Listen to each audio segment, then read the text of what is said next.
From the John DeVito Broadcast Center, welcome, ladies and gentlemen, to Paranormal Radio with Bob Tricek on the Windy City Hometown Entertainment Network and Jack FM 89.7 WRHS FM Norwich.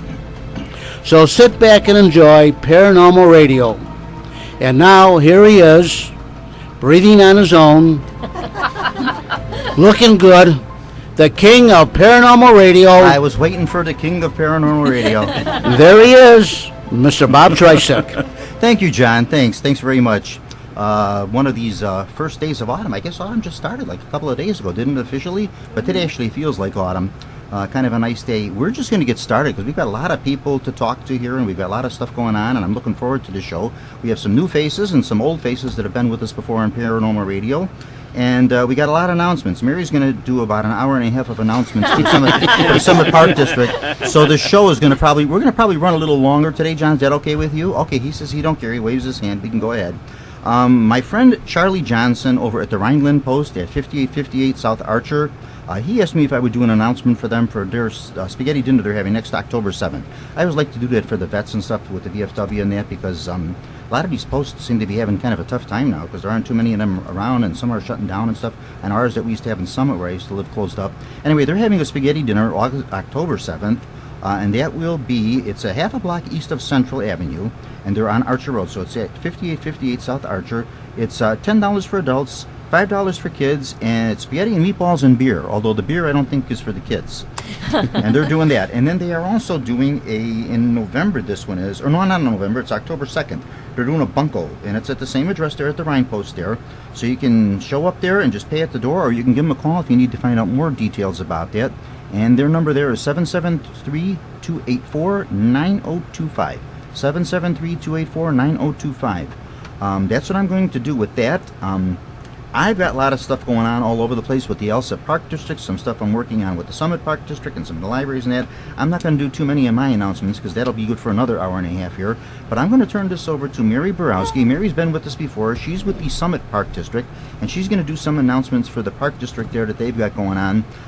One of the paranormal tours that we're working on with them, and then some other things she's got going on with the park there. So, Mary, welcome back again to Paranormal Radio, and go to it. Thank you very much, Bob. Pleasure to be here. We have a lot of happenings at the Park District stemming all the way from children. You have 5 minutes. I'll speed it up, thank you. From senior citizens all the way down to children's programs. So I'm going to start with the seniors program. The Park District, which is located at 5700 South Archer Road in Summit, offering a monthly senior luncheon, and the next one coming up will be October 20th, and then following November 17th. Both will start at 11 o'clock and end at 1. And the dinners, actually the luncheons will, every month is a different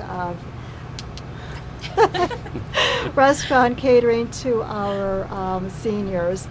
So again, you write down the dates. It's October 20th from 11 to 1, November 17th from 11 to 1 as well.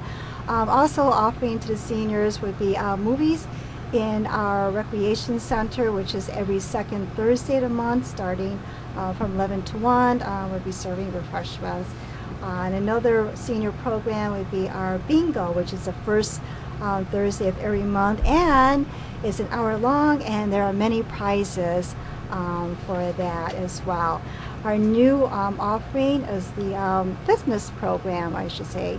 Zumba Fitness is brand new, and also Zumba Gold. For further information, please contact the Park District, and that phone number is 708-496-1012. And you can find this information and register from the comfort of your own home by going to our website, www.solarparkdistrict.org. Save the date. It's really important. This is another new offering to our members. Would be a hip-hop cycling, which is a spin class, which is, of course, as I mentioned, is new. And this will help you burn those calories and get into shape for summer. Summer is over already. Got to get into shape for Christmas now. Yeah. Have all winter to work up to that point. If anybody's interested in wrestling, that's coming to the Park District November 5th. It's called Resistant Pro. And it's a Chicago-based independent wrestling organization, nonstop action that makes fun for kids as well as adults. So join us on November 5th, which doors open at 6 p.m. and closes at 11. And the admission is $10, and we do serve refreshment. If anybody is interested in shopping and participating in our flea market at the Recreation Center, please call our number, 708-496-1012. We are offering that for anyone who's interested in purchasing a space, which is $10, 10 by 8, which is a table and 2 chairs. It's, again, October 29th from 9 to 2. Oh, if anybody has new items, they can also reserve a space for our arts and crafts coming up October 15th. Also same price, $10 for space, tables and chairs. And the doors open at 9 and close at 2. Both events, flea market in the rec center and arts and craft, is free admission. With our youth program, we do have the indoor soccer and the mini basketball, which both take place October 22nd through December 3rd. So if you're interested in signing up young children to the mini basketball and also the indoor soccer, for further information, either check out our website or call the number 708-496-1012. Going to gymnastics, we do offer tumbling, which is on Monday nights from 6:15 to 7:15, ages 4 to 12. And that will start November 14th through December 19th. And for anybody that's interested in structural indoor soccer, we do have a program called Corner Kickers, which is going to start October 3rd, and that ranges from ages 6 through 12, and our fees are posted online. Anyone interested wine with art, we are also offering that. We do have a professional instructor who will teach anyone, whether they have art ability or no art ability, to draw on canvas, which will be taking place October 20th from 5 to 11. We will be serving wine, and you are welcome to bring your own bottle of wine as well. And the fee for the program is $10. I guess after you have a few glasses of wine, doesn't matter what the picture looks like that you paint. Everything looks abstract. The pro wrestling, I was just going to ask you about the wrestling event that's coming up on November 5th. Mm-hmm. Now that's actually, is that like a wrestling event where they have like wrestlers in there and they wrestle and you watch them and that kind of stuff, or is it? Actually, they are professional wrestlers. Okay. Yes, and it is very entertaining, and a lot of them just look at it as a hobby of theirs. Oh, I see. One of the gentlemen that does a show here, Jack Ryan, a friend of mine, Jack Red Ryan. You probably met Red a couple times. Yeah. Yes. Used to be a pro wrestler. That's why I had to ask about that, because he used to, back in his younger days, he used to wrestle. Yeah.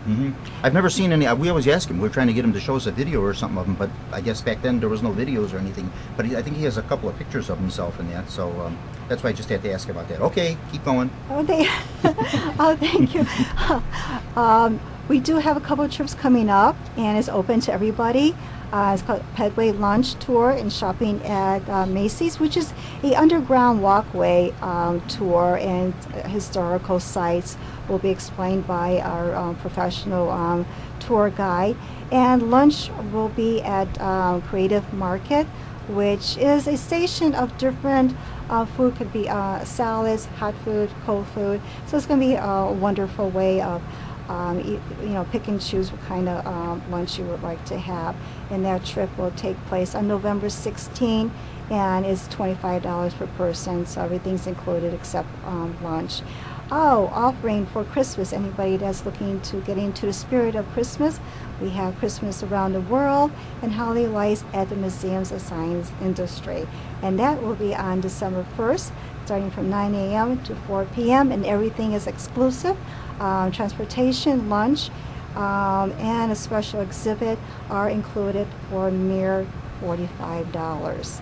And that concludes all my announcements for That's this it? summer. Wait a minute. Wait a minute. You missed a couple of the important ones here. What about the Pumpkin Patch Festival? The Pumpkin Patch Festival, yes, it's going to take place starting October 6th, and it's going to run all the way up to the 16th of the month. And the admission for adults would be $10 and children would be $5. It's going to be, they have their website, is linked with the Summer Park District website. If you go to megaevents.incorporated, you'll be able to see the special event, or the summerparkdistrict.org. You'll see the pumpkin patch there as well. So they're going to have rides, they're going to have entertainment, there'll be concession stands. It's also have a petting zoo, face painter, music for entertainment. It should be fun all the way around for everyone also. We do have a 10-minute play. 10 and 10, yes. In That's Summit and Arlene Lions. Rovner. That's just in case you're wondering. That's Arlene Rovner here, kind of coming into the conversation there, because they're kind of collaborating on this. We definitely are. So the first play will take place in Well, Lions. what was this now? It's 10-minute plays. 10-minute festival plays. And you're Yeah, doing they're- this at the Lions Park District and at Summit as well. Correct. Yes. Okay. They're 10 original plays, written. We collected them from playwrights all over the country. Some of them award-winning playwrights, Oh. and then Anybody each we one, know, or Mike, you want to jump in there? No, Nobody. not any that I knew beforehand. oh, They've just got like Jeff Awards. they've won or awards, something. They've won awards, But but, not- well, yeah. okay, well, Yeah. all right. And then It's better than I could do. Yeah, oh yeah, yeah. there are 10 plays and 10 different directors, and we get actors for each of those, and they're put on. We did this back in Brookfield because I'm work for Brookfield Recreation. We did that in 2014, and it was very successful. People oh, that's liked right. it. I forgot. You're with Brookfield. I'm with Brookfield. So now Brookfield isn't doing the 10-minute We're plays, not but doing Lions it. is doing it, and Summit. Summit. We're doing it at Summit there. Okay, okay. And then I'm very disappointed. You forgot probably the most important tour in that whole darn booklet. Paranormal and Historical Tour. Saturday, October 22nd. $42 per person. And this is going to tie in with some of our guests here, too, because you want to talk about that a little bit? That is very exciting. What Bob and I had planned out. First of all, we're You going have to remind them of the important stuff. this is the one we leave off. Yeah. Okay, we have a full program on this one. First of all, our first tour of business will be at the Lincoln Park Zoo. We'll be touring there, and Bob Tracy will be lecturing. Afterwards, when we conclude that tour, we'll have Bob Trazer will lunch. be lecturing. The Pedway guy who's a professional tour guide. Bob Trazer will be lecturing. That's what I get. You are a professional. But anyway, we'll have our wonderful, delicious lunch at the Red Line Pub. Afterwards, we'll hop on the on our charter bus and head out for a drive-by at the Direct Hotel, the Congress Plaza Hotel, and we'll do another drive-by where the Valentine Massacre took place, stopping at the Blackstone, a short tour there, and also we'll return to where the Red Lions Pub restaurant is, and across the street is a bio theater, so we'll stop in there for a tour as well. And so Yeah, we're doing like all the haunted, just in case you hadn't know that, all those are like a lot of the haunted spots downtown. We're going to Haunted. be hitting those, the Hull House and the Biograph Theater with the John Dillinger and all that, so we're going to try to cover a lot of that stuff. we'll be stopping at the Hull House for a walking tour. We might actually, when we go to lunch at the Red Lion Pub, we might actually be seeing some of these nice folks here. Because perfect. they're all connected with the Red Lion Pub. Perfect. So we'll start talking to them too. Anything else going on with the tours here that we missed? Or did we cover them all? We covered them all except for we're in January. We don't want to go that far. You can come back in November. We'll talk about January. We'll talk about that. Okay, thank you, Mary. I hope this brings you some business to the Park District too, just in case you want to get a hold of them for any of this stuff. Summit Park's website, what is your website thing? Is it Summit Park, www.summitpark.com, or just on their Facebook.org? .org. Or also to their phone number, 708-496-1012. Call up tomorrow and ask that you want to sign up for October 22nd, Saturday.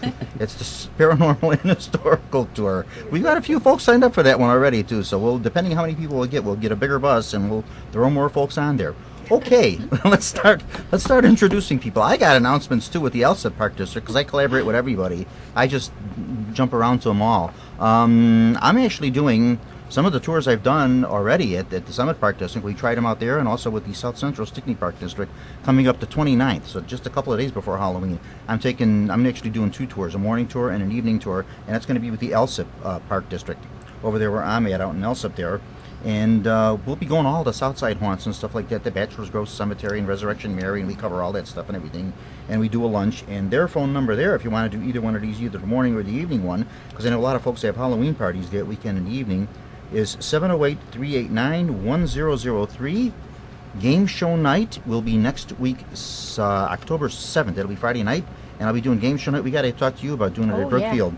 Because we did really well with that, and that's catching on everywhere. We go back to the old nostalgic game shows. We do You Bet Your Life, and we do Let's Make a Deal, where you can trade for box number 1, 2, or 3, or get a zonk and that kind of stuff. People have a good time with that one. I'll be doing that next week at the Elsip Park District 2, 708-389-1003.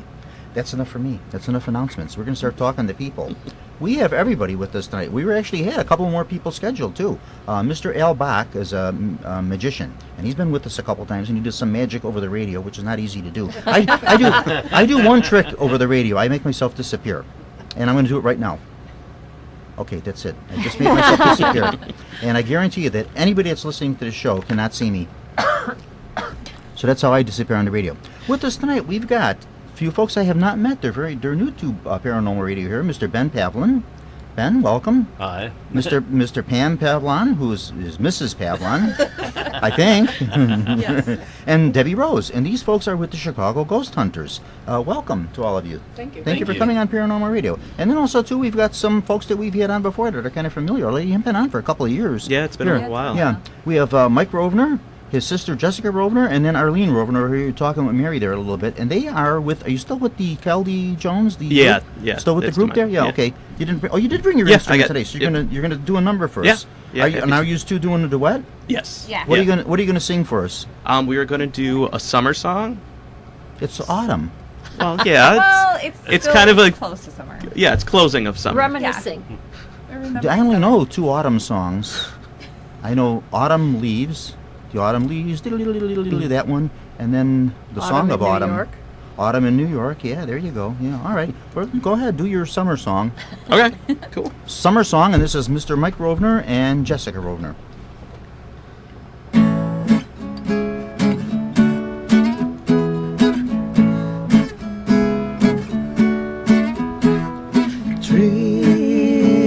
Trees swaying in the summer breeze, showing off their silver leaves as we walk by.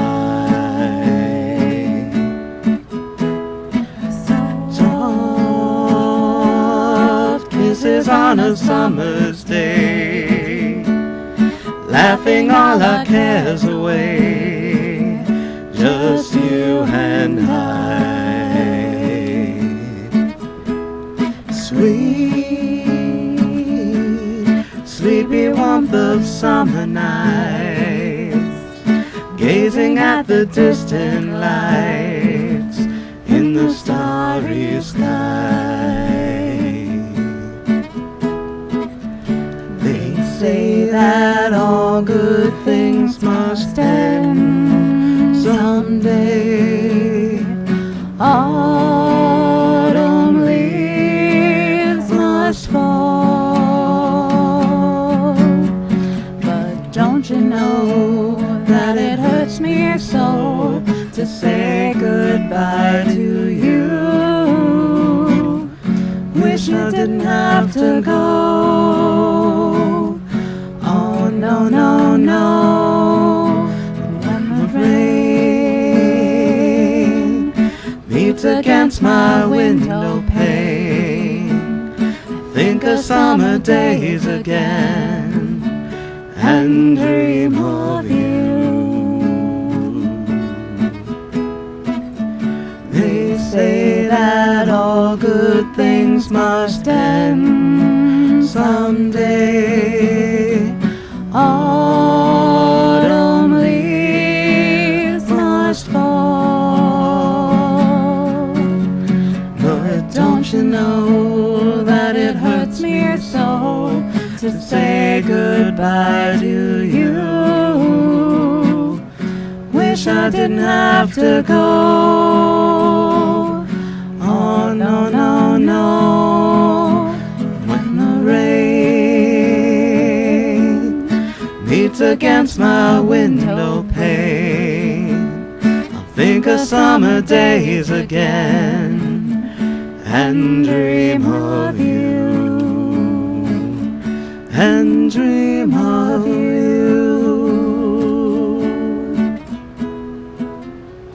Very nice, very good. Thank you. Beautiful. Very nice, yeah, really good.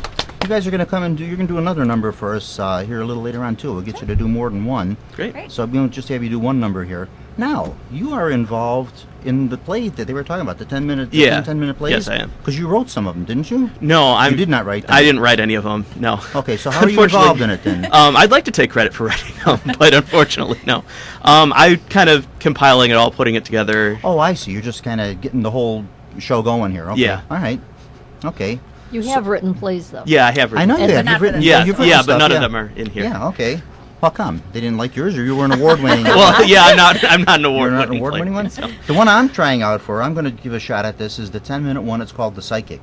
You'll never guess which part I'm going to try for. I'm going to try for The Psychic. I'm going to try to do it. I think I could do this. I've read this and I like it. I like the story, and I think I could do this without too much trouble. So I'm going to audition for this, and hopefully I get it, and I'll be working with you guys on that.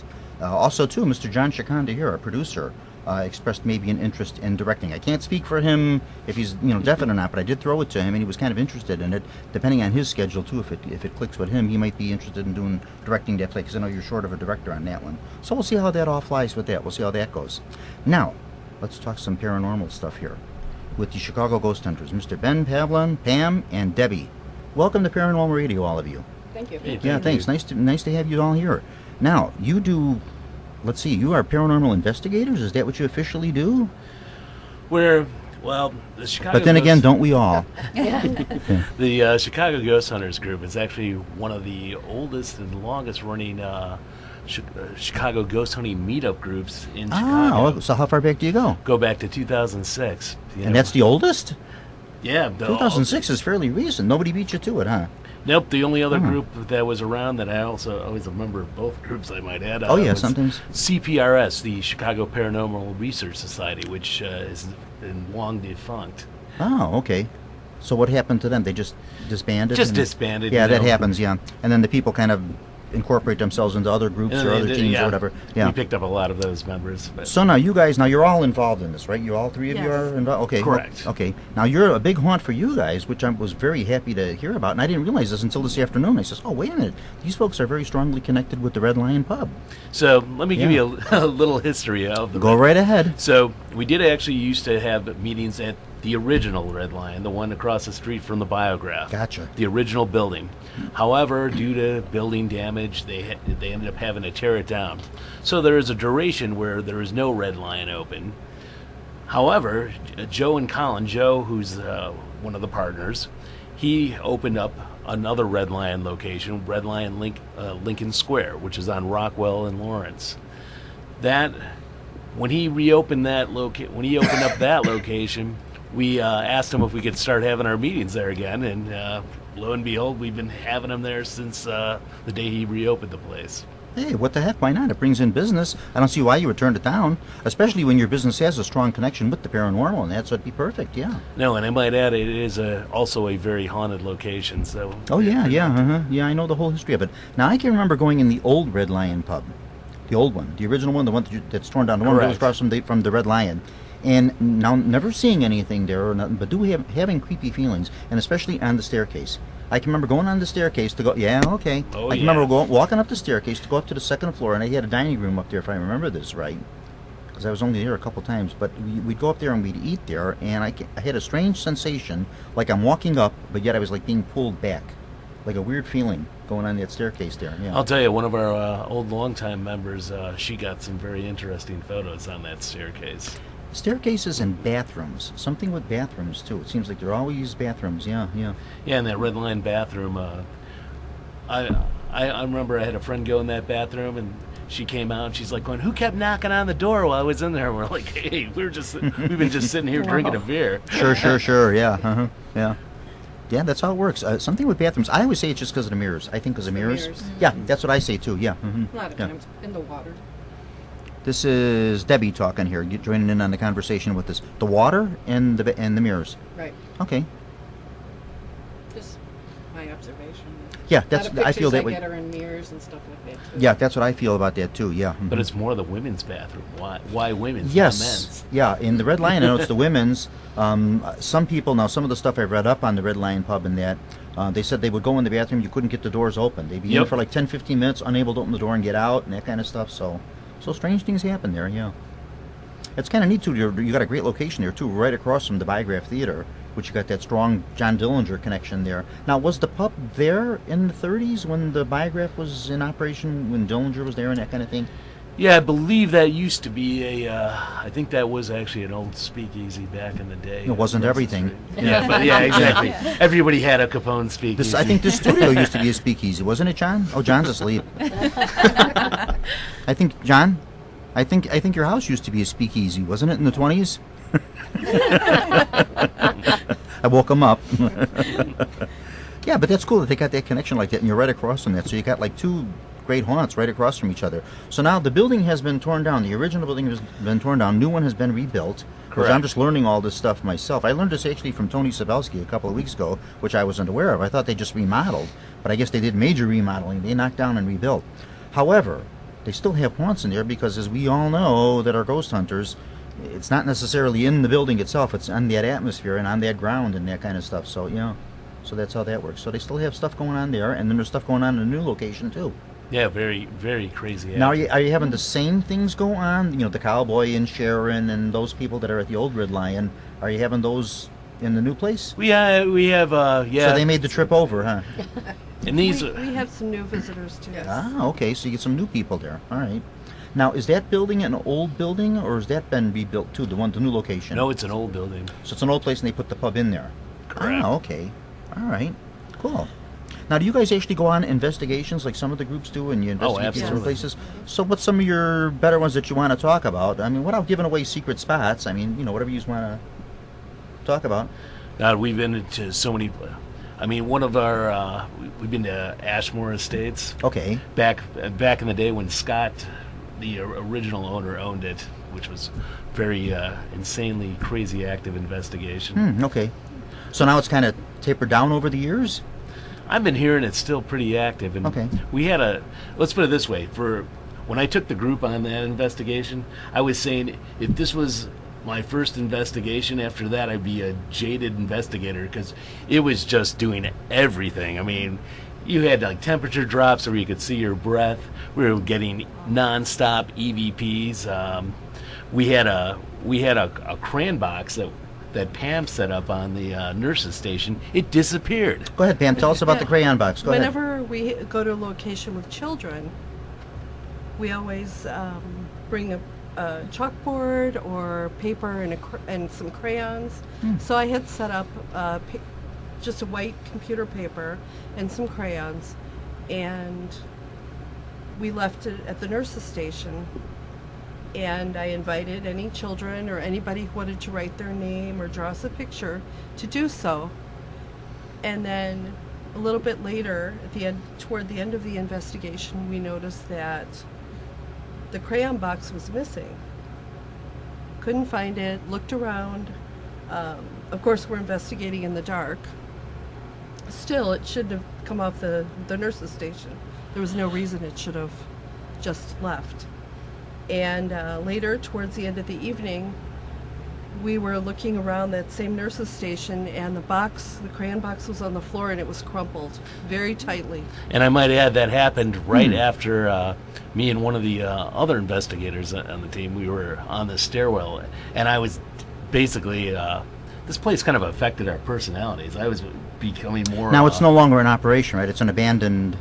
No, it actually is. Yeah, right. It's just a place for investigators to come. Right. But I actually called them out, and I'm like, can you bring back can you return the crayon box? And something like drained me and the other guy. I mean, we got hit bad. We weren't feeling good. It was like almost like a psychic attack, I would almost call it. Because if you watch the video, if I showed you guys the video shape, we're coming in, we're acting normal. We're coming out, we're like all kind of discombobulated. Well, it depends on how many bottles you brought in there with you. So, you're in these buildings, it's dark, you're doing these overnight investigations, and you're looking for some, liquid thirsty? refreshment. Yeah, so, and plus you probably just came right from the pub there, too. So. Oh, we got a break. Hold that thought. We'll be right back. Stick with us, folks. We're going to take our station break here, and we'll be right back with Paranormal Radio. It's a fast break.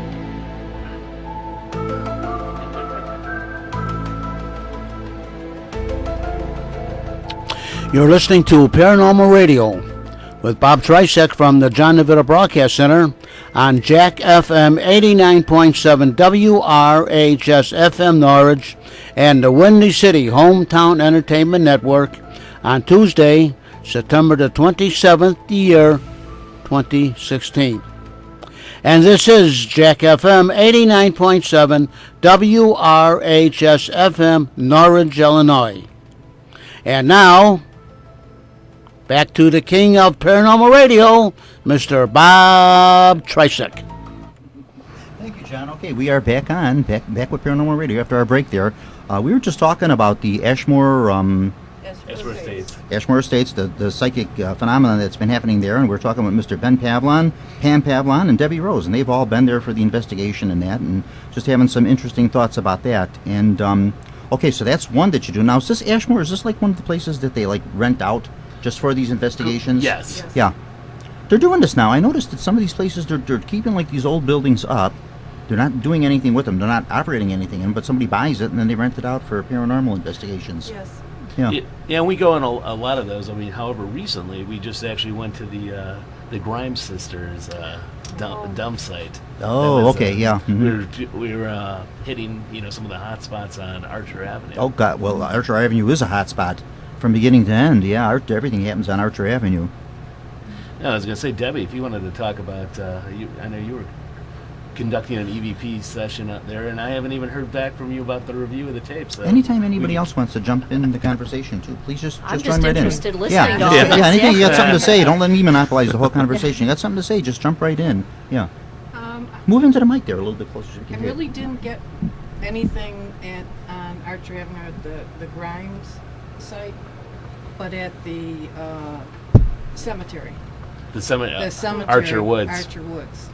And it wasn't in response to questions, but more as we were walking around, there were female voices saying, "Oh, that poor girl, where's she going?" Just conversation among two women. And then there was also some responses to questions. I can't remember who was doing the talking, but I think you might have been doing a session, and somebody was responding to your questions like, is it cold? You usually ask what year it is. I didn't get any responses to the year, but is it cold? Very cold. But for the most part, it was conversations among themselves. That's what I found. Not answering us, but just conversations that were going on around us. That happens a lot, where we can hear a conversation between several people, and they're not necessarily responding to our questions. More of like a residual type of haunting. So they ask you, well, I wonder where she's going. I was like, and I don't hear it, but that one time when we thought we heard the voice. Yes.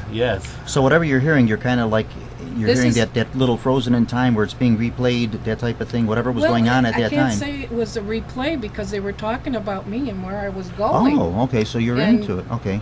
And I didn't hear it at the time. This is when I go home and I put my card into the computer, and then I listen back, and that's where I generally get most of my EVPs, and that's conversations that are going on. Nobody was with me. Everybody had walked ahead to the field, and it was two women talking about where I was going. Oh, that poor girl, she doesn't know where she's going, which is pretty common, but... now, if they say something like that, oh, that poor girl doesn't know where she's going, how do you know exactly that they're speaking to you? Do they mention your name or single you out or something? Or well, how would you know? I have had my name mentioned, but at this particular time, it wasn't. It was just like, I just assumed because I was the only one holding the recorder, and there was no one around me, and I was going in the direction that they seemed to say I was going. You know, everybody was going up a hill, and watch your step, and that was... And remember, I kept telling you I felt like somebody was following me. I could hear like sticks cracking behind me. And then Pam, talk about your the picture you got. That was great. Well, in those woods, I did get a picture. In those woods, it's been reported that fairies or spirits live in the trees. And when Ben said that he felt like someone was right behind him, I took a picture in that direction, and I got what looks very clearly like a woman's face smiling down at him from the trees. Okay.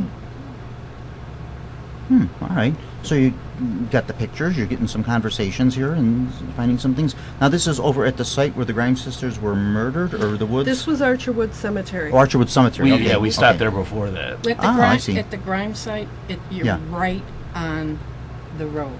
Archer Oh Road. yeah. Mm-hmm. And traffic is just zooming back I'm and forth. It's really certain hard that to over have over the years, I'm sure there's probably been many psychic investigators that have gone there and tried to solve which has basically been an unsolved case all these Sure. years. Oh, yeah. Yeah. One gentleman that we've had on, oh gosh, he's a friend. I like to consider Ray a very good friend. Mr. Ray Johnson. Yeah, I know Ray. Investigates a lot into the Grimes sisters, and that really did a lot of research on that and everything like that, and was really coming up with some neat information. And we've had Ray on a few times now. I always like bringing Ray on because when he comes on the radio, he brings you something. He always writes a book or something. He brings me a copy of his book, so he's great. Yeah, so that's why whenever I see he's got a new book out or something, I get him on here. So no, I'm kidding. He's welcome to come on anytime he likes. But Ray has done a lot of research on that and everything, and to me, he's like the authority on the Grimes sisters. Has he found out anything that Yeah, you know? well, to kind of put it mildly, he was coming close to some information, some things, and then he was starting to get some threats coming to him and stuff like that. So he kind of backed away from it a little bit because somebody maybe felt you're coming out with a little too much, or some of these people might still be around or something. So he kind of backed away from it for a little while there. Not that Ray would be afraid of anything, but that one he kind of let up a little bit on. Well, it wasn't that long ago. Yeah. I mean, it was in 1956. Yeah, it's been a while. So 60 years. Yeah, that's a while. But I mean, someone could still be alive. Oh, sure. But- Yeah, you could. Yeah. Yeah, and then you have to worry about the legal ramifications. Oh yeah, with that. yeah. You just don't know. Yeah. When you're pulling up these old cases like that, you don't know what you're coming into and that. I think somebody was just convicted. Wasn't there a murder or something not too long ago? That somebody was convicted from this long ago murder. They finally just caught this person somehow and convicted Oh, him. the young boy. Yeah. Yes. Oh, yeah. Yeah. So this stuff does happen. I don't know how after so many years you come up with the evidence, but somehow they did. So So another place I wanted to talk about was a place that no longer exists called Black Moon Manor over in Indiana. Black Moon Manor does no longer exist. What happened to the Black Moon Manor? Black Moon Manor. So Matt Speck, the guy that claimed he owned the place, didn't really own it. It turned out he was the caretaker. But if the place was really crazy, it was... Now, what was that? Was it an old hotel or a bar? Or It was a... It was a private residence. Oh, and they just this name, Black Moon kind of Manor. like a Victorian. Okay. And there was a well inside the house. Okay. Older home would have that because that would be your water supply. Usually, like in the kitchen or something, you'd have a sink pump there and that. Yeah. You dug the well and then you build a house over the well, so you had the water inside. So yeah. So what about that now? Was there still water in the well, or was it just? Oh yeah, there was still water in Okay. that well. Yeah. No, and the Who knows what else was in the well? Huh? the well room we got everything from. We had like an amazing flashlight session. Like we were asking questions, it was flashing the lights, and then it even got to the point where I didn't even realize that the flashlights did this. I did the old shave and a haircut knock. I go, if I do this, I was expecting to hear a knock. Sure. Yeah. What I didn't catch is the flashlight flashed back in the proper rhythm. Oh, wow. Oh. So they're communicating you not with a knock, but with a light. Oh, neat. So why is the Black Moon Manor no longer there? It burned down, it collapsed, it whatever, huh? Another paranormal group, and I wish they were trying to do the right thing and turn Matt into the owner, and the owner's like going, I don't want this going on, and decided to burn the place down. Oh, so somebody actually did own it. Yep. There was a wasn't family him. that really didn't want to have a haunted history. Okay, Yeah. all right. So they're probably trying to sell it or whatever, and they said, it's better if it doesn't have this connection to it. Yeah, Oh. it was the Estes family. But the funny part is, Pam always makes his face when I talk about this. Her and I were arguing about how you pronounce this last name. Estes or Estes? Well, Yes. it was The people that make spelled- the rockets, right? The model rockets, Estes rockets? exactly. It was Yeah. spelled E-A-S-T-E-S. So I said, well, maybe it's pronounced Eastes Like Easter. because Yeah. it's E-A. Mhm. And another investigator and I were staying up later on the front porch of this house. The people that drove on the investigation, including Ben, went to get some sleep in the van. So she and I were on the porch, and Ben had left the equipment on inside the house. We were talking, it was about 3 a.m, and we kept hearing these odd sounds. They were getting louder and louder. Doors were slamming shut, reopening. There wasn't get off that the much porch of, and head for the car. yeah, there wasn't that much of a wind, so I don't, I can't really think of how else that could have happened. Later when we got home, were listening to the recordings, and Ben, you want to tell what you found? So what happened is I could hear, it sounded like there's somebody inside the house like creaking around listening to what they were saying, and she said the last name, and then you hear this voice whisper. He goes, "It's Estes." There's your answer. He never lets me forget that. I was like, corrected by a ghost. So did you ever figure out where the voice came from, or? Inside the house, someone listening to our conversation. Ah. No, I had videotape rolling the entire time besides the recorders. Everybody else Nothing was asleep, and there was no one inside the house. You are Interesting. sure it wasn't your husband just... It was a wanting to be I was getting some good sleep in the It was night. a woman's voice. Oh, okay. And there were a couple of you couldn't tell what we were saying because the recorder was inside the house, but you can hear us mumbling. You could tell Sure. that we're talking, and you can hear sighs. And then they also said, And this was before the house slammed the front door. Was you hear this voice goes, "Let's get together and seize them." and that's interesting because normally you wouldn't use a word in modern times like seize. That's what I was You would just say thinking. I was just bird I or was just get. thinking it sounds like something from the Knights or something, like you would expect from another And century. I think Yeah. sometimes that's a little validation too, when you are hearing words that people wouldn't normally say now. Don't no longer use them anymore. There was yeah. even a flirty spirit on the spirit box that goes, "Hey, Ben." I thought I was going to have to fight some girl ghost in the parking lot. Well, sometimes you could have ghosts from different eras in the place too. Depending how long it's been there. Yes. You could have Yeah. a mixture of people from different ages. Somebody from the 20s, from the teens, from the who knows, 1800s. You can tell by the language you're speaking. Sure. Yeah. Yeah. Now you guys seem to have, just listening to what you're telling me, the way you're talking here, your EVPs seem to come off pretty clear. Yeah, they do. Yes. Most of them are, I actually did. Oh, you have to have a trained ear to hear that. I'm like, I didn't hear anything. All I heard was, Yeah, we're pretty picky about Yeah. what we. It's like. So why is it now that you get such good responses? Yours are clear. You can hear, seize them, and you can hear it's Estes, and you could hear these things. And why do yours come out that way? But yet so many other ones that do this, their EVPs are all just garbled, and you really got to listen to get a word here or there out of them. I don't know. We throw I was going to say, out anything how do that you we're guys not manage, sure of. without giving away your secrets, how do you manage to get such good EVPs? I wish you would have brought some of those along so we could Actually, I have a computer with me Ah. that does have those. He You did got it bring with you some. here? Yep, I do. Yeah. Do you have it down here with you? Yep, it's right Well, here for in heaven's the sake, back. what are you waiting for? I can find I want to hear these, yeah. I would have brought mine. Because some of these, I don't doubt anybody. I don't doubt the validity of any of these. I can't say that I do that. But it just, to me, I listen to them, and it's just a bunch of garble. It's like somebody playing with a radio dial or something, and that's what I'm hearing. And they say, oh, no, you have to have a trained ear for it. And I said, well, maybe I just don't have a psychic ear, because that's what I'm hearing. You do, the more you record EVPs and are listening to them, you do sort of get instinctual about picking up things. But Yeah. if there's something we're not sure about, we're not going to make it up. We're not going to say, That's oh, how I they feel. wanna Yeah, kill I don't like us. to make things up. If it's there and I seen it or I experienced it or whatever, I tell you that. I don't make anything up to add to the story. Yeah, we'll just throw it out. Yeah, Sometimes I feel it's the company that you are in could very that well be. presents us with more EVPs or pictures. It could be anything. Conditions, it's just people that are there. They're just more receptive that night for whatever. Maybe that's an anniversary night of something special that goes on that maybe you're not aware. Who knows? It could be any reason why.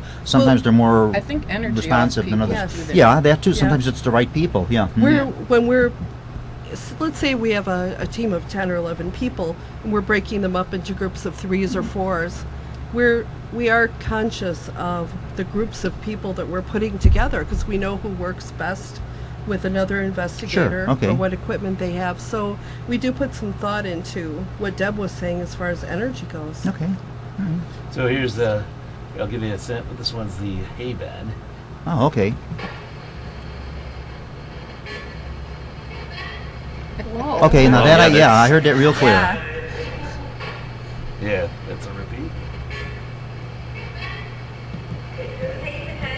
There. I heard hey Ben, and afterwards somebody commented on it. Hey Ben. Yeah. Yeah. Everybody was laughing, and then everybody's giving me grief, going, "How come they always call your name?" They do. Certain people they like to single out. I guess. Yeah. Mhm. It had good cologne on it. Now the It's Estes is, because it's such a whispery voice, you might have a harder time hearing that. It's going to be one of those. Okay. No, it's actually very clear. It's just let's see, it's just with the fans going and everything. Here, let's try it. Oh no, actually I played it the wrong. I mean, I have had it where they do correct you. Oh. The spirits or ghosts or whatever you want to call them, they have corrected things that we've said. What would you like to call them? What do you call them? Spirits or ghosts? Or does it matter? Use them both. Doesn't- Yeah, What do I you think flip, we use the term. flip between them? Yeah. Some people like to say, "Oh no, a spirit is something that you haven't seen. A ghost is something you have seen." That's I don't know. just- Yeah. I call them EVPs Yeah, because mhm. who you get. Yeah, you really have to. This one you'd have to listen to with headphones, but you would hear it. Ah, okay. So we can't hear that one. Okay. It's just because of the fans. Because it's such a whispery sound, it's Okay. harder to hear. What So it's a about lower let's get sound. Okay, together and all right. seize them? I had a Yeah, correction let me get that. when we were at Burlington Woods, and they have a area which was supposed to be the shaman burial ground. Okay. And I wasn't really sure because it was outdoors. It's a forest, so are you really going to get EVPs I didn't know the back? shamans had like their own. Well, burial I ground. guess apparently in Burlington, Wisconsin. You got it, Ben? This is the Let's Get It Together and Seize Them.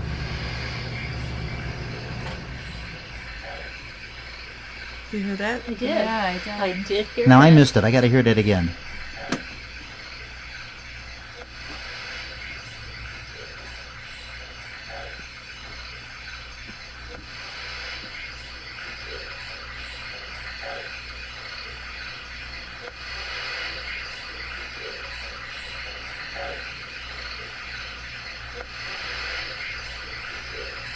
If I probably had a speaker on this computer. I could hear, I could hear all the noise and all that, and I could hear something there, but I can't. I could hear the C's though. Yeah, Quite Yeah, clear. yeah, yeah. It's like Quite almost clear. like a hissing, Okay. whispering kind of. Yeah. Yeah, Yeah. it's almost rhythmic. It's Yeah. let's get together and seize them. Yeah. And that's another thing about how you know when you have EVPs is because the language and they have a flat monotone voice sometimes, and it's so different from regular language.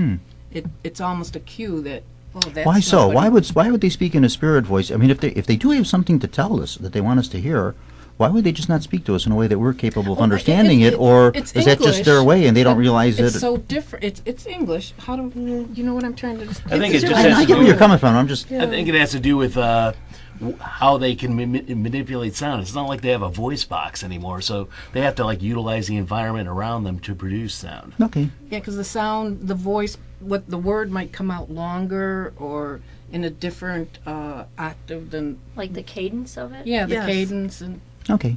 I know what you're talking about. Sometimes I like to play the devil's advocate with these things. Yeah. You're doing a good job. Yeah. What I was saying about the shaman, my ancestor way back when, was an American Indian chief. Oh. And so I put my recorder down on the stones, which were supposed to be the burial ground, and kind of jokingly I said, hey, do you know my great-great-great-great-grandfather, Nana Pashmet, of the East Coast Pashmets, which is, his name was Chief. And the recording came back, it's Nane. Oh. It's a Nane Pashmet. Ah. So they correct you. I wasn't saying it correctly. Okay. So here's one I got at the Waverly Hills Sanitarium. You'll hear like a sneeze, but then you'll hear like a child's voice saying "mommy." It's really crazy. So that.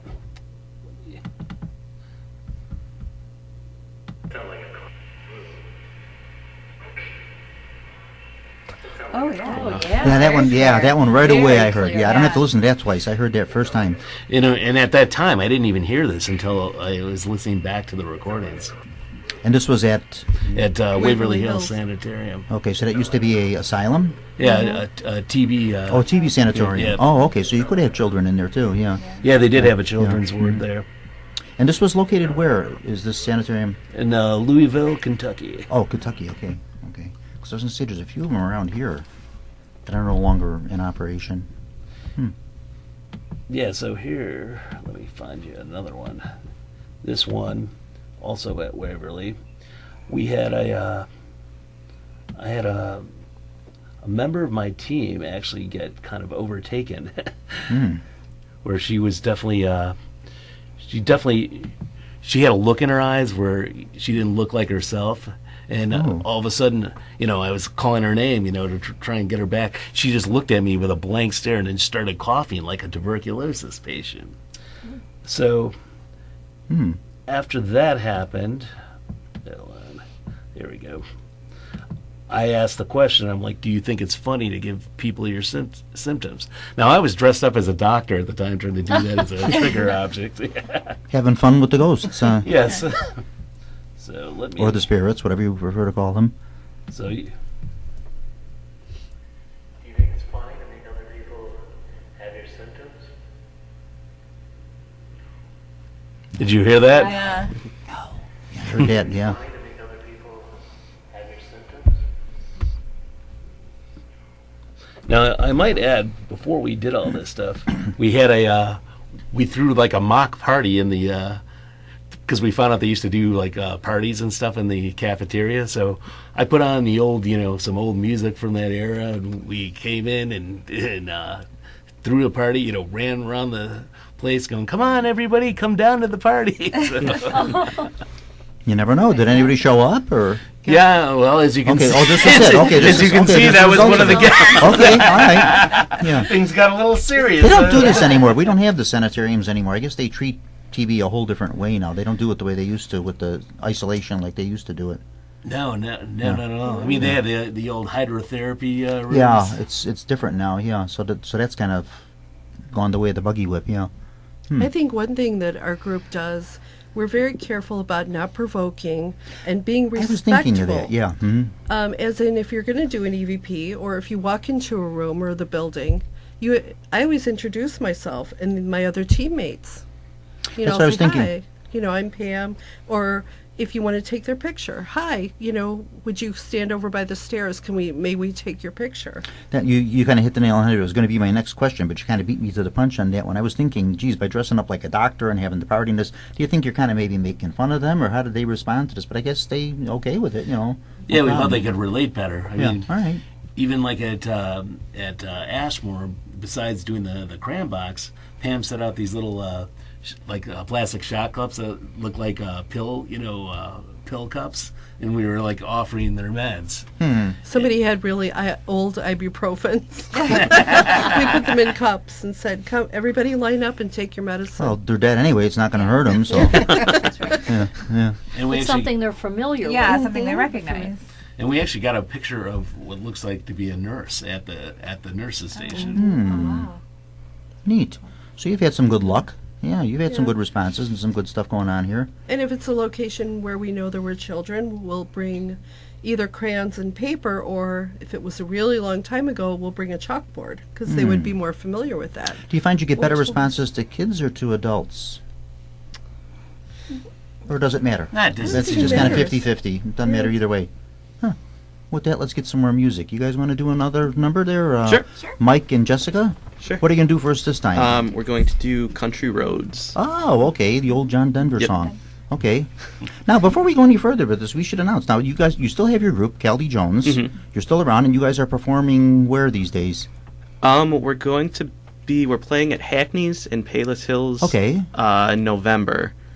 And then Buckle Down Brewery over in Lyons. Okay, so you're around, so we can see you here and there, and And the two of them. Yeah, and then the two of us perform at perform Adele's. at Adele's front room in LaGrange. oh, okay. So you do some solo, well, not solo work. So, You used to do some duet, stuff, yeah. and with the group too. Oh, Yeah. good. Okay. So if Hey. anybody's looking for, Yeah. yeah. Well, go ahead and give us put a, your- give them your number. Yeah, let us know where they can get a hold of you. You got a website? I know you got a Facebook. Yeah, I got a page and Facebook. things. It's Okay. Mike Rovner Acoustic Rock Okay. on Facebook. Or just even email mikerovnermusic@gmail.com. Okay. Don't like to give the phone number out because you don't know who you're going to get Yeah. calling. Yeah. And you do private parties too. Yeah, private parties, fundraisers. Cool. A little bit of Okay. everything. Yeah. Well, not at all the Caribou coffees are going. Well, but- yeah, that's gone. That was your. That was home yeah, there. so- Yeah. I think yeah. he killed him. I don't know.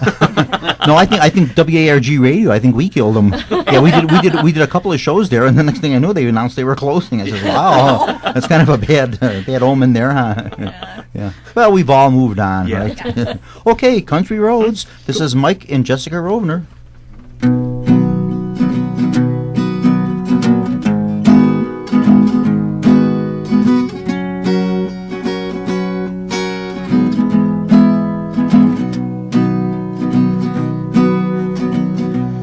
Almost heaven, West Virginia,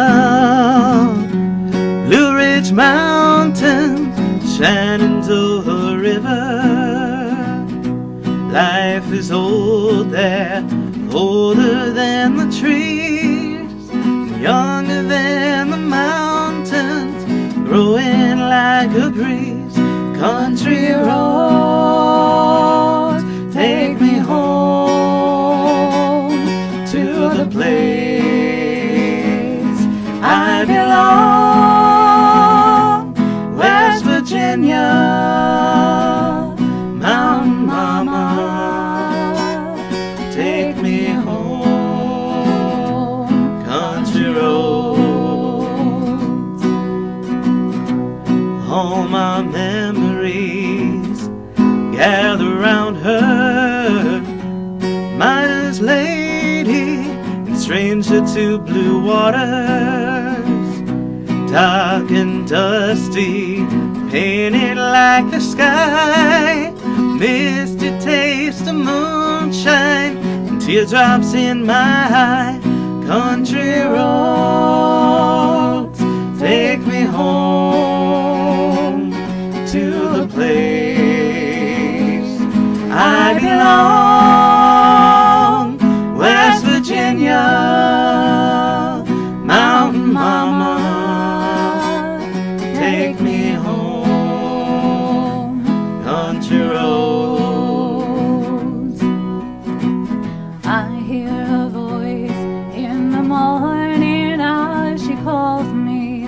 Radio reminds me of my home far away. Driving down the road, I get the feeling that I should have been home yesterday. Yesterday, Country roads, take me home to the place I belong. West Virginia, Mountain Mama, take me home. Country roads, country roads, take me home to the place I belong. Virginia, Mountain Mama, take me home, country roads, Take me home, country road. Very nice, very good. You know, I have never heard that song sung as a duet. I've always heard it as a single artist. I've never heard it sung as a Yeah, duet. we just very kinda- nice. Kinda started Did you messing guys with do it. the arrangement yourselves? Yeah. Very nice. Yeah, really good. It's a very nice thanks. arrangement. Yeah, really nice. Yeah. Yeah, I remember Country Road. God, I remember when that came out many years ago. It seems like 100 years ago. And I always bought the 45s. I never bought albums. I bought the 45s. I forget what the flip side of it was. And I liked the flip side. And he says, "Oh, that other song isn't going to do too good." And it was Country Roads. So that tells you what I know about music right there. That was it. But then I did the same thing when I went to go see the movie The Sting. You know, I had liked Butch Cassidy and the Sundance Kid. You know, Paul Newman, Robert Redford. And so when The Sting came out, I forgot how that worked. There were like a group of us kids at that time, and we were all going to see The Exorcist or something. We couldn't get in to see that. So I said, "Well, let's go see this." Paul Newman, Robert Redford, they were good, and Butch Cassidy. So we saw that, and he says, "Oh, you know, it was good, but it ain't going to win no Academy Awards. It won 6." So nobody should ever listen to anything I say. We got to take a break. This is WRHS FM, Jack FM 89.7, WRHS, Norridge, Illinois, and you're listening to Paranormal Radio with Bob Tricek from the John DeVita Broadcast Center on Tuesday, September the 27th, the year 2016. And now back to the king of Paranormal Radio. Thank Bob you, John. Tricek. Thank you. Yeah, we got to do those little station breaks every now and again. There, for us, the break is about 30 seconds. I don't know how long. How long is the break when they do? Well, you do sponsors and things on them, so they give them a few minutes. Yeah, us it's about a half a second. Yeah, no sooner does he announce it than we're back on again. Yeah. That was very nice, though. Just in case you just tuned in with us, we just heard Country Road sung by Mike Rover and sister Jessica Rover, and I was commenting how I never heard it sung as a duet before, and that was very nice, very beautiful. Liked it very much. I want to do something with you. Like we were talking about this earlier. It says I'd like to get some old, because I collect old recordings and old Edison equipment and things, and I'd like to get you in and do an acoustic recording session. I did that. It's got to be about 4 or 5 years ago when I was doing the shows at WARG over at Argo High. Oh, yeah. I had a group come on, and we did some acoustic recordings with them on a wax cylinder. We recorded them acoustically, and it came out pretty good, too. Oh, yeah. It was kind of neat, Sounds yeah. really cool. And then we got good responses to the show. When I announced that we were doing it, everybody wanted to come. Oh, yeah. And our studio was, like, very small there, so we couldn't get many people in, you know. And I said, if I knew this, we would have done it, like, in the auditorium or something like that, because a lot of people were kind of interested in that. So, yeah. So we'll get you to do that, and it'd be kind of fun to play around with. So we'll record you, then we'll play it back, and you could hear what you would have sounded like, you know, on a scratchy cylinder at the turn of the century. And actually, they sound pretty good, though. They're not too bad. So that was good. Well, what should we do now? Back to paranormal stuff? How do we top this now? How can we see? Only I can do that, right? We can connect a song like that with paranormal. Okay. So we're back to that. Do you think we can make a connection with Yeah, I'm John trying to- Denver? John Denver. He's been gone for some Yeah. years now, too. Plane Crash. Why is it so many artists, many, so many yeah. singers? There's a lot, Plane yeah. Crash. Well, probably because they travel so much Yeah, by that's air, true. so they all, you know. They spend a lot more time on planes. Yeah, I imagine they do. They spend a lot more time than I do. That's for sure. Yeah. Yeah. He's flying his own plane, right? I think he Oh, was a yeah. pilot. So, Like an yes. I think experimental he was. plane up there, Yeah, I think he remember? was a pilot. Yeah. Yeah. I remember him in Oh God. Remember the movie Oh Yeah, I God? love that Yeah. movie. Oh God. Yeah. That Uh-huh. was super. 1 and 2. Yeah. There was 1 and 2, but I don't think I was he never in the saw second 2. one. Yeah, he was. Was in he? the Was he in second the second one too? Yeah, I remember that one. Yeah.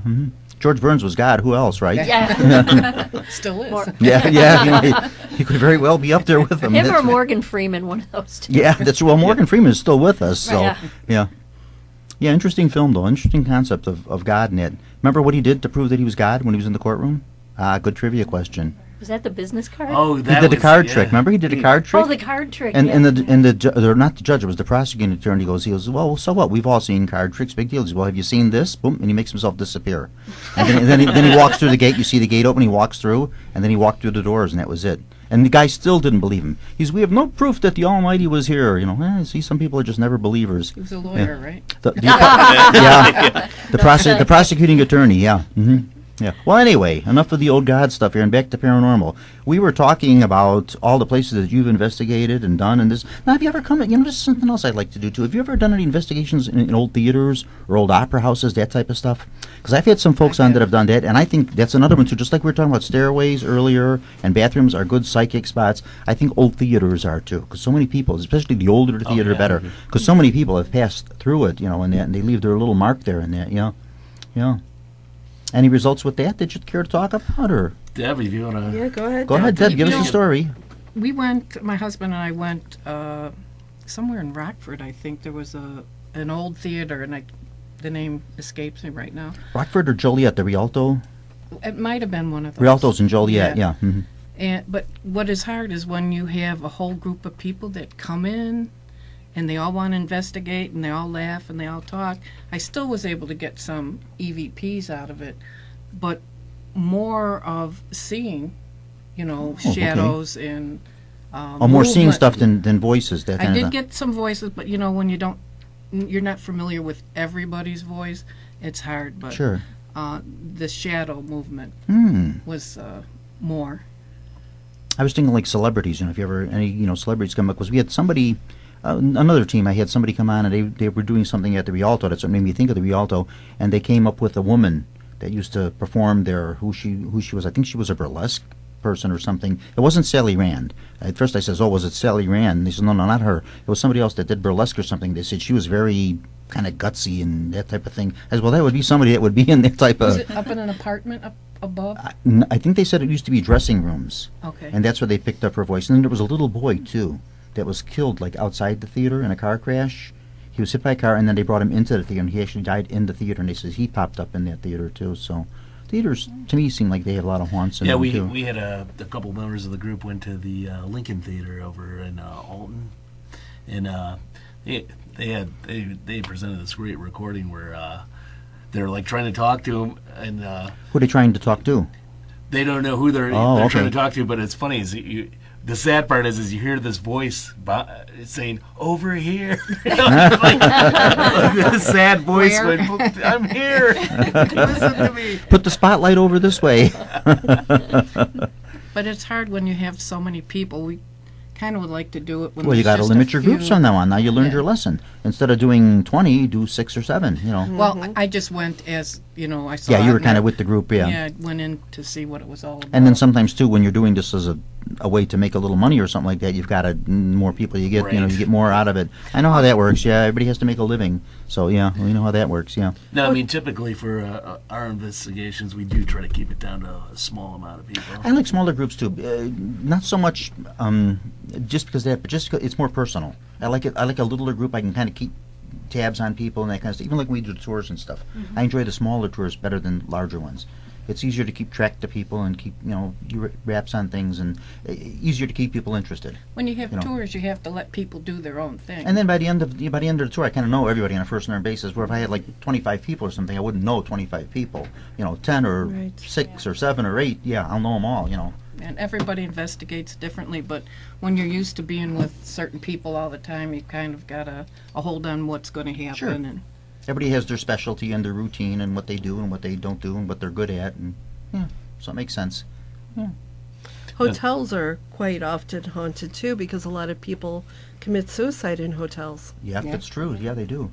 Speaking of suicide, last night I was watching. Now they started showing the old Johnny Carson shows. I don't know if you watch those. I get a kick out of watching those. And they had one last night I was watching, and the guest lineup when Johnny Carson's show used to be a couple of hours. Later on, it was only like an hour long. But at first, when he started, I think he was only an hour and a half or 2 hours. And he had Lily Tomlin, Jerry Van Dyke, and he had Walter Slezak. I said, "Oh my gosh, Walter Slezak!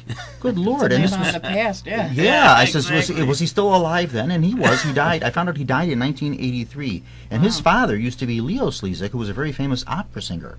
And Walter Slezak, you'll know from old movies, he was always the villain. He was always the Nazi spy. And he was, in actuality, he was a very nice man. Yeah, he was in Alfred Hitchcock's Lifeboat. Yep. That was his big part, Lifeboat. Everybody he's best kind of remembered for that. But he was a very, very nice man, very genial, very good-natured, and so was his father. Father was a big jokester and everything, too. But something I found out about them, I looked them up, and they both actually committed suicide, father and son. Both came down with a terminal illness, and rather than face the illness and degenerating with it, they committed suicide. The father in 1947, Leo Slezak, and then his son in 1983. And I was trying to get the year of the show that he was on the Carson show, because I said it probably was not too long before his end, but you would have never known it on the show. He was very jovial and very nice and very good-natured. So there's a little something about performers too. When you mentioned suicides, that's what made me think of it. Yeah. Just something about that. Doesn't always have to be a suicide, though, that brings a ghost there. Yeah. Doesn't have to be a violent death either, as we all know. No. Yeah.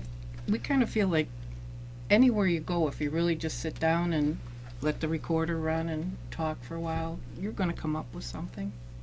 Probably some truth in that. Yeah. You know, people like to be where they were happy. People like to go where maybe they weren't happy and try to fix it. That's what I always tell people about ghosts. I says, ghosts, it doesn't have to be, some violent death. They were murdered, or they hung themselves in the closet, or whatever, fell down the staircase and broke their neck, that kind of thing. A lot of times they're just happy to be there. They liked it there. They don't want to leave there. They were very happy. They're checking up and see what you're doing with the house or with the restaurant or whatever, how it's going, and that type of stuff like that. Likewise, too, I always tell people it doesn't have to be done at nighttime either. And, midnight during a thunderstorm, daytime, broad daylight, early morning, whenever, things just kind of pop up whenever they feel like popping up. Absolutely. Now, and that's the interesting part with like a lot of these facilities, like these asylums or even prisons that have investigated. Mm-hmm. You always seem to find staff members that are yeah. Now a staff member didn't die there. Well, maybe they did. You don't know, but they're just kind of hanging around there for whatever reason.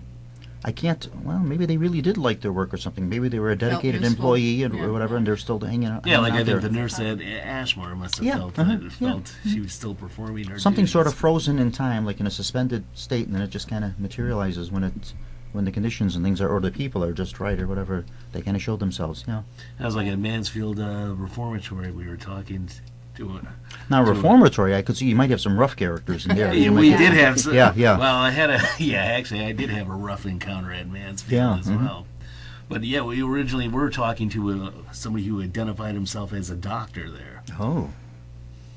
And then we were asking him about that one inmate that burned himself alive in his cell, and yikes. And the doctor, the so-called doctor, he said, we're going, what happened to him? And he's like, he goes, he burned. Yee. Wow.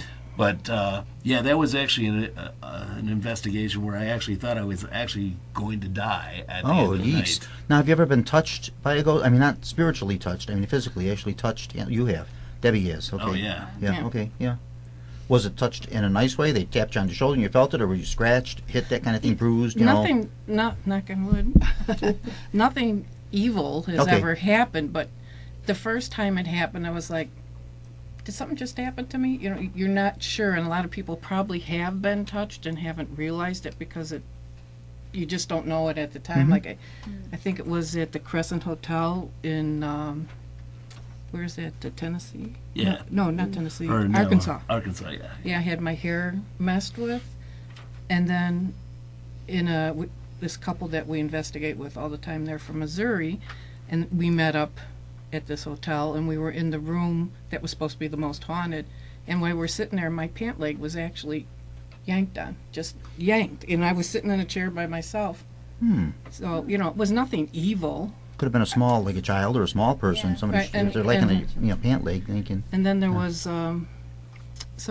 another place down in southern Illinois, and I had my hand grabbed, and it was ice cold.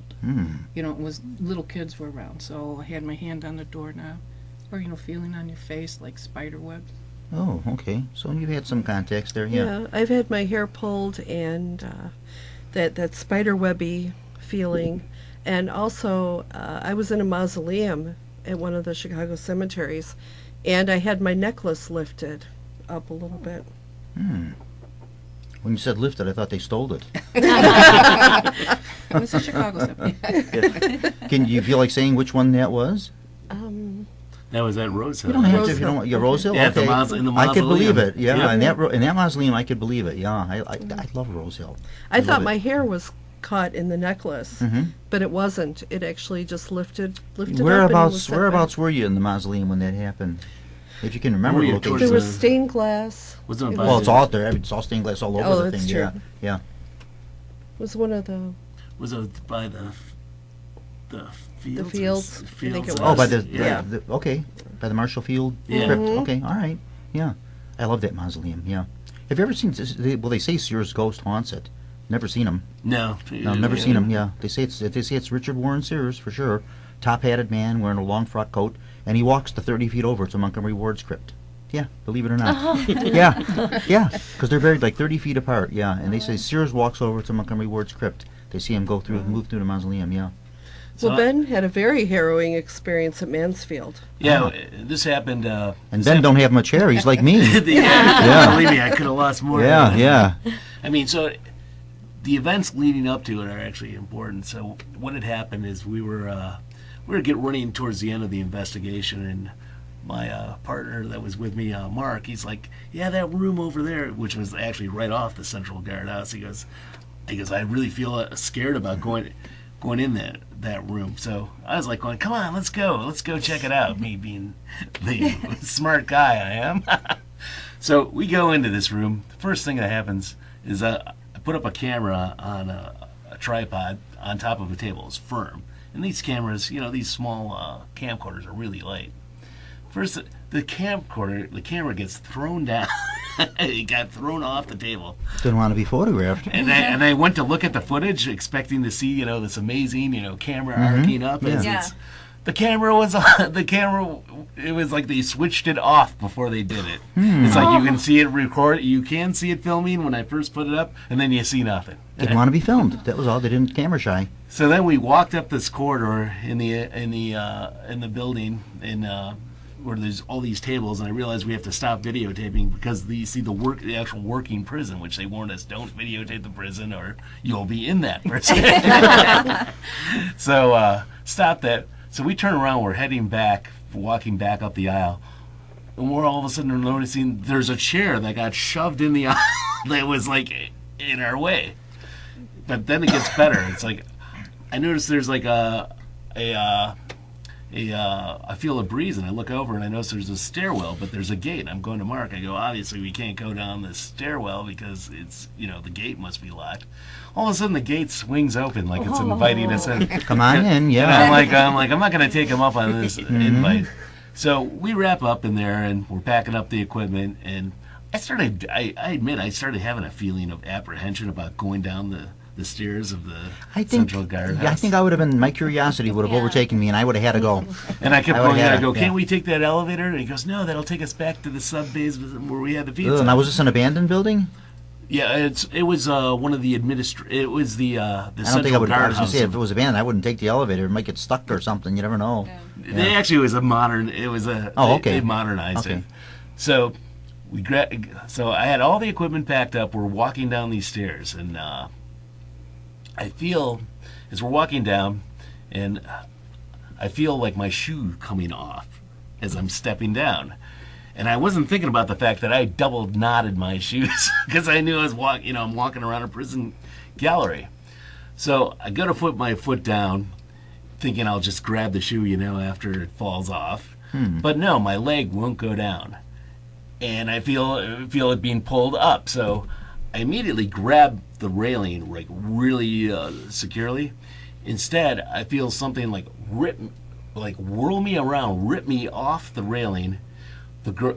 Mark's daughter, who is also investigating with us, she said she saw me 2 feet up off the ground. I started falling backwards, and fortunately I had a backpack that had a hoodie that I just put in there, so it cushioned me, and she was able to actually catch me before I went down. I thought. So you've had like a dangerous encounter there, yeah. And when I looked at my face afterwards, I saw a bruise like somebody gave me an uppercut to the jaw. It was almost like if an inmate was like standing below the stairs and said that I'm going to grab his feet and you get him on the other side. Who knows? Might have been two. You could have had an encounter with two people, two spirits, two entities, two ghosts, whatever you want to call them. And one of the volunteers from Mansfield, he saw it happen too, and I'm like, well, I didn't fall, and he goes, yeah, I saw it, and he told me, yeah, we've had a lot of people have that happen where somebody. Oh, now you tell me. If you go to the Mansfield website, it even mentions people getting pushed down the stairs. So all this was going on, but nobody bothered to film it. No, the cameras were packed up. So you had two witnesses to this, and nobody bothered to snap some pictures or photos or nothing. Actually, three, even with the Mansfield guy. Isn't that the way it always is? Yeah. Huh? Yeah. Of course. Sometimes you get them, sometimes you don't. Yeah. Be interesting to see if anything came up, or if they just had pictures of you, 2 feet off the floor. I think it happened so fast. That's true too. Yeah, it's just a second. Yeah, that's true. You don't have time for it, or sometimes you're just in such awe of it you forget. And you just that's it. You're watching it. And I'll tell you, the thing I think that set off that attack was either the fact that we went into that room, and pissed off somebody in there, or I was conducting EVP sessions with a pack of cigarettes, offering them cigarettes if they would talk. And I forgot to leave the cigarettes in the cell. Oh. Oh, so you found some cigarettes in the cell and took them? Or was that it, No, or- I brought a pack. Oh, you brought them. I get I it. brought a pack, and I realized after we left, I reached in my bag. I was like, Mark, I still have the cigarettes. Oh, you brought them with the intention of leaving them. You wanted to leave them there. Yeah, so I'm okay. wondering if somebody got mad that I didn't leave the cigarettes behind. Didn't leave them their gift, huh? Yeah, kind of, yeah. Interesting stuff. So you guys are pretty active into this then and everything, huh? Yeah, okay. My Oh, yeah. husband's first experience, because I was always into it, but into investigating stuff, but I didn't go. Okay. But I always wanted to, and he was always, I'm not buying it, you know, this type of person. Okay. And we ended up going to New Hampshire to see the fall colors and stayed at the Spalding Inn, which was owned by the original ghost hunters from TV. Oh, okay. And it was fall, so nobody was there. It was a Groupon ticket, so we met this other couple that we see all the time now, and they had their equipment, and so they invited us along for an investigation, and we heard with our own ears, you know, is anybody here with us? And then the voice came back, yes. Well, who was it? Janine. So we were continuing. My husband's like, we don't know these people. Maybe they're part of this hotel. You know? I said no. So we went into another room to do some investigation, and we had the flashlights answering. We had she had a video recorder going. We had no equipment, and my husband was sitting across the room in a chair against the wall. He was sitting on the arm of the chair, and we were over by the door trying to get the flashlights to work. And he was communicating, the couple were communicating with this Janine, and my husband asked, did somebody hurt you? Is that why you're here? And the flashlights responded, yes. But all of a sudden, and my husband doesn't walk very well. He uses a cane. He was from that side of the room into the middle of what we were doing. He was just standing there, bolt upright. Didn't say a word. I said, whoa, you're really getting into this. Finally, you're into this. And he didn't tell me till the next day that after the question was answered, that something touched him on the back like an electric charge from head to toe. And it scared him so much that he was able to jump 3 feet. It was like electricity going through his body. And that's when he became a believer. That'll do it. Yeah. That'll do it. It's, you know, I think most people, I don't know, I can't speak I've for never everybody, had of that course, happen, but I yeah. think most people deep down inside want to believe in it. They want to believe in ghosts, they want to believe in spirits, but yet their practical side of them is telling them, no, this is a lot of hokum, it's not true, until they have an experience with this and they say, okay, there is something to this. Then again, too, you get some people that have a genuine experience and they say, no, that's not it. I imagined this or something. They try to pawn it off as something No, he else. didn't. They don't He believe in waited it, a yeah. whole 24 hours, but he Yeah. was so afraid of what had happened to him. He Yeah. couldn't explain it. And finally, when he said, can we go to the store and get our own equipment? And then he told me why. That does it. That'll do it. Well, it's about 8:30. We ran a little over here, which is okay. Do we have time? We got time for another number, huh? Do you guys feel like doing another number? Sure. We can do it. Yeah. Okay, what do you want to do for us? Mike and Jessica again. You want to do If I Die Young? Sure. What are we doing? If I If die, I Die Young. Oh, that would be kind of, I was going to say, Yeah, that would kind of somewhat fit. appropriate. Yeah, yeah. Is this kind of a downer song? I'm not familiar with this. If I die, maybe I know it. Happy despite the title. I was going to say, maybe I know it when I hear it, but I don't know the title. Yeah. Depressing in an Yeah, upbeat yeah, yeah. sort of way. Yeah. Okay, here we go. If I Die Young, Mike and Jessica Rodner. If I die young, bury me in satin, lay me down on a bed of roses, sink me in the river at dawn, send me away with the words of a love song. Oh, oh, oh. Lord, make me a rainbow, I'll shine down on my mother. She'll know I'm safe with you when she stands under my colors. Oh, and life ain't always what you think it ought to be. No, ain't even gray, but she buries her baby. Sharp knife of a short life. Well, I've had just enough time. If I die bury me in satin, lay me down on a bed of roses, sink me in the river at dawn, send me away with the words of a love song, the sharp knife of a short life. Well, I've had just enough time, and I'll be wearing white when I come into your kingdom. I'm as green as a ring on your little cold finger. I've never known the loving of a man, but sure I felt nice when he was holding my hand. There's a boy here in town says he'll love me forever. Who would have thought forever could be severed by sharp knife of a short life? Well, I've had just enough time.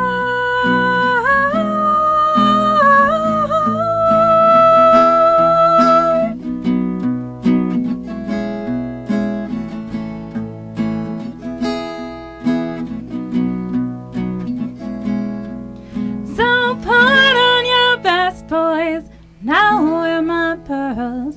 What I never did is done.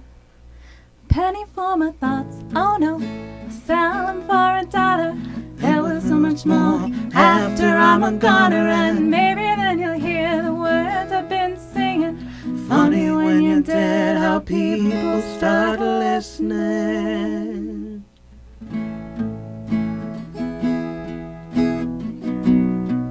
If I die young, bury me in satin, lay me down on a bed of roses, sink me in the river at dawn, send me away with the words of a love song. Oh, oh, the ballad of a dove. Oh, in peace and love, gather up your tears, keep them in your pocket, save them for a time when you're really gonna need them. The sharp knife of a short life. Well, I've had just enough time, so put on your best, boys, now wear my pearls. Interesting lyrics to that one. Yeah, nice. Good job, guys. Thank you. Very nice. Yeah, yeah. There we go. Mike and Jessica Rovner. And if you want to get a hold of them to do some entertaining at your parties, them or Caldy Jones, go ahead. How do we do that?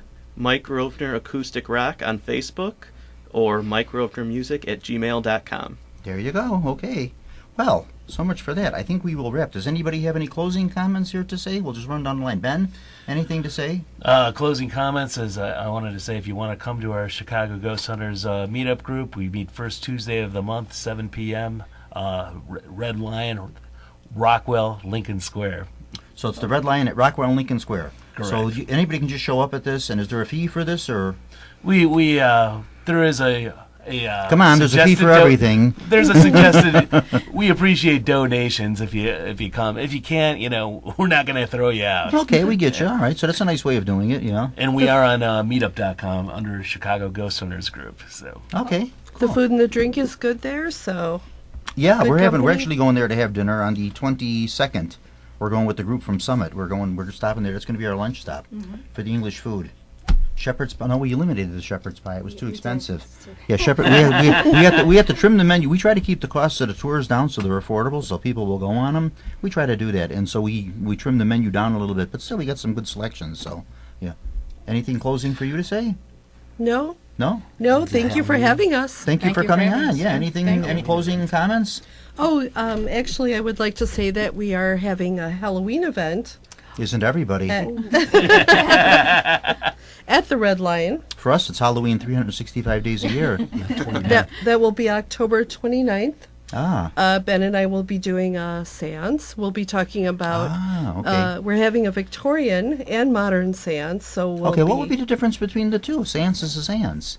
Oh no, they did them a little differently in the Victorian era. Sit around the table, hold hands. The tambourine comes flying. The tambourine flies through. The table levitates.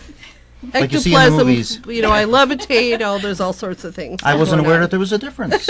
Yeah, in the old seances. Well, you have to come and find out what the differences I've been to are. seances, but I don't know the difference between a modern seance and a Victorian seance. Do you have to come dressed in Victorian garb? Well, we do. Yeah, I know he does. Because I always see pictures of him with the straw hat on, the boater from the 20s and that. He always wears and that. Did you Yeah. see a picture of their wedding? No. Wedding pictures, no. What was the wedding pictures? We got married at the Ren Fair. Oh, Renaissance Fair? By two of the performers a year ago. The one out in Bristol, the Bristol Yes, Renaissance Fair? yes. You So know, we I were went to in that thing costume. years ago. I went to that Bristol Renaissance Fair, and I had the worst time of my life.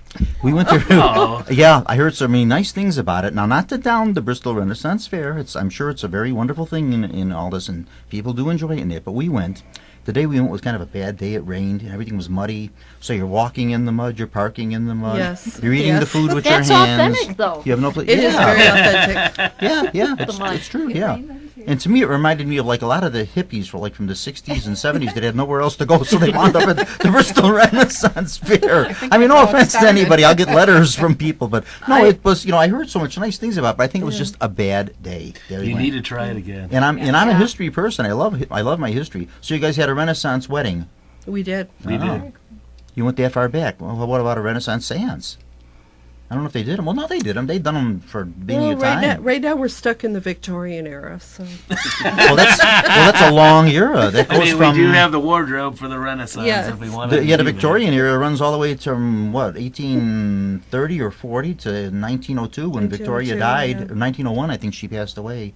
Yeah, this queen, hasn't Elizabeth surpassed Victoria's reign? 90. Victoria reigned the I think longest. she did. She reigned the longest up until I think Elizabeth one, has yeah. passed her. Yeah, for years of her reign. Yeah. Mhm. So the thing we do with the seances for the Halloween one is we do two that are theatrical that Pam writes. I become This is the possessed one. This is a the one with the lot. tambourine flying through the air and the table levitating. Yes. And then the midnight one is the actual real seance. The real seance. Ah. Ben Now, enjoys the fake one because he gets to strangle me. oh, That kills so the it's done joy. purely for fun. Okay, Yes. all right, that's okay. Nothing wrong with that. It's But amusement. then at midnight is the real seance. Midnight's real seance. Now, in your seances, now you guys have obviously had experience with this. Have you ever come in contact with any famous voices from the past that we might recognize during a seance? We aren't really looking for famous people. You don't, but No. but sometimes they come through. That's why I asked. No, No, we we haven't haven't. had it. No, nothing. Okay, No. all right. Well, then heck with that question. Anybody else? Anybody else have anything in closing? Mike? No, No, nothing. Jessica? Not really. Thank you. Arlene? Just remember the 10-minute play festival in Summit and Lions. 10-minute play festival. November Summit. 19th and 20th. November 19th and 20th. And where do I audition for this? Mike? It'll be in Summit. yeah, once it'll we be in get Summit a once we director, set up because the- we I want was the gonna director to like pick. 2 weeks ago. I think it was or last week. They Yeah. had the Right. audition, Yeah. and that was a Thursday. And that day I wasn't feeling good. And that Saturday I was giving a tour to Chinatown. I says, I better rest because the Chinatown tour I have to give. We sold the tickets for that, so I got to do that one. So I rested up. I didn't go to the audition. I says, oh geez, I really wanted to do this, but I guess everything happens for a reason. 'Cause It they does didn't- because the director dropped out then. They didn't do it, so yeah, Didn't do it. yeah. So I guess everything works out for a reason. So I'm going to try for that, and we'll see how that works out. Mary, what have you got to say? No, that's okay. She'll go on. No, Mary, say something. Oh, thank you very much for having me come on your show. I want to invite everybody to come out to see the 10-minute play festival at Lions Township Community Center, which is 4500 South Lawndale Avenue in Lyons, Illinois. And at Summit Park District, at Lyons is on the 19th of November from 7 to about 9 p.m. And refreshments will be served there as well as at the Summit Park District, 5700 South Archer Road in Summit, Illinois. And that's going to be on November 20th. And production of the plays will start from 3 o'clock until about 5 p.m. and we'll be having soft refreshments. So there. 10-minute play. This thing goes for 100 minutes, so you're like an hour Yeah. and a half of plays practically here. Yeah. Yeah, so that's good. Yeah, that's nice. And you get to see these little short plays and your introduction to theater, and maybe this is something you'd like doing. Sometimes people go and see something like this and it inspires them. They say, hey, if that guy could do a 10-minute play, I could do that too. And or the something. neat So, thing is you'll have Yeah. a drama, then a comedy, then there's a sci-fi one. So there's like, yeah. The only one I read was just that one, The Psychic. That's the only one I read, and I liked it. Neat story. That's why I asked you if you wrote it, but Yeah. yeah. I wish I could say I Next did. time, just say yes. Yeah, well, you always could, you know. Who would know the difference? No, I'm just kidding. Apparently. In case you want to get a hold of Summit for any questions about any of their events or anything, 708-496-1012. Did I do it right? 1012, yeah. Yeah, 1012. Well, I should know that one by heart. Okay, we are going to wrap. Thank you so much, folks, for listening. We ran a little longer today, so we're sorry for keeping you awake or we're getting you up too early. Thank you to our sister station, Jack FM 89.7. Oh, there goes the X-Files music. I better hurry. Jack FM 89.7, WRHS Norwich. We will air this broadcast tomorrow, John? Tomorrow about 10:30 in the morning. They will air it on Jack FM at 89.7, and in a day or two, you'll be able to pick it up on www.windycityhometown.com, the entertainment network, and also on YouTube. There's John Chikanda's name. We got to get a hold of him. He might be directing one of the 10-minute plays. Thank you so much for listening, folks. It's just an absolute joy. Thank you all for coming on. It was a pleasure meeting you all, the new faces here, and thank you for coming back, the repeat visitors. You're all welcome back anytime you'd like. Yeah, please come back again. Bye-bye, folks. Have a wonderful evening. Thank you.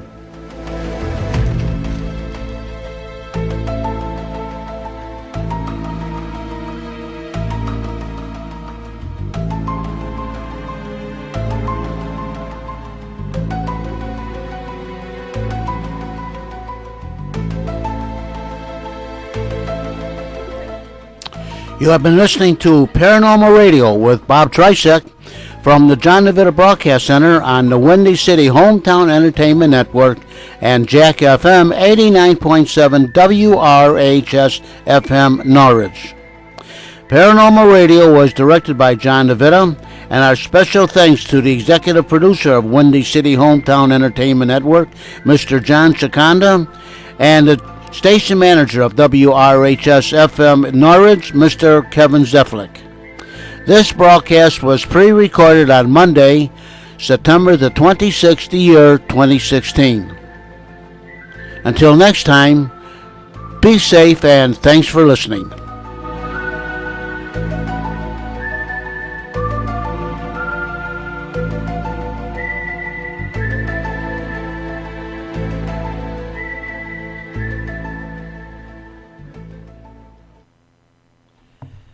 And this is Jack FM 89.7 WRHS FM Norwich, a Ridgewood Community High School radio station.